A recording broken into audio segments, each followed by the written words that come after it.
Welcome back. Taking a look at your Great Falls Connect iCam, we are seeing some mostly sunny skies and some pretty gusty conditions. Currently, those wind gusts are around 38 miles per hour in Great Falls.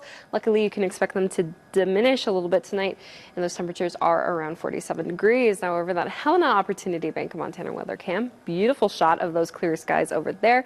We're actually going to see some increasing cloud cover tonight, which will be good. It'll kind of help keep things a little bit warmer, especially as those winds begin to die down. But over in Helena, 14-mile-per-hour winds with those 48-degree temperatures. Now, currently across most of the area, you're going to notice 40 and 50-degree temperatures, and they are going to get a bit colder tonight than what we saw last night. But those cooler temperatures are not really here to stay. We're going to see a bit of a warm-up next week. We just got to get through this next couple of days of those cooler and colder temperatures, and those gusty winds are going to diminish again tonight, but they are going to pick up again for Monday, widespread across the area again, and then you'll get to see another round of rain and light mountain snow chances tonight.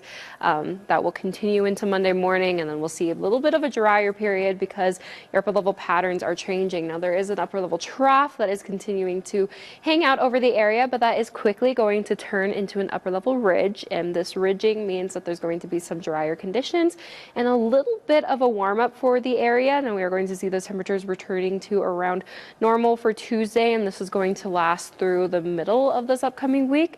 And again, we are getting some much needed precipitation, but mostly this snow and rain is going to impact western and southern portions of the state. And most of that snow impact is definitely going to be in that Butte to Bozeman line tonight, but that doesn't mean that some north central areas aren't going to see some too. There's going to be some along Glacier National Park and even south of Great Falls, and then you can notice that rain that will continue to push through and moving east through the area. And as we hit Monday afternoon, that's when that snow and that rain is going to diminish as we head into Tuesday for a more drier period.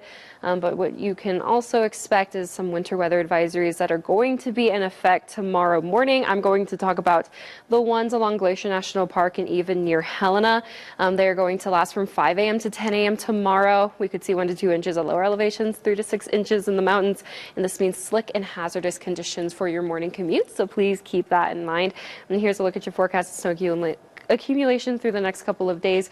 Again, as we hit Tuesday, most of that snow accumulation is going to stop because it'll be that drier period. Now, the other impact from today is definitely these gusty winds, especially for the Rocky Mountain front. Now, there is still going to be a high wind advisory for areas around that Cut Bank and Shelby area, but as we head through tonight by midnight and 10 p.m., most of those winds are going to die down for some 5 to 10 mile per hour gusts, reaching back up into the 40s, 30 to 40 miles per hour, my gosh, through tomorrow morning, becoming more widespread throughout the day, and then continuing to push through on Tuesday before eventually dying down. But we'll have another round of some high wind warnings probably for the end of this next upcoming week. This high wind warning is going to end in a couple minutes, around 6 p.m. this evening. So please keep that in mind. We are going to see some less windy conditions tonight. But in other news, those lows tonight into the 20s and the 30s, pretty chilly and cold. And again, tomorrow morning you can expect some snow and some rain, but partly sunny skies otherwise with those high temperatures in the 40s and the 50s.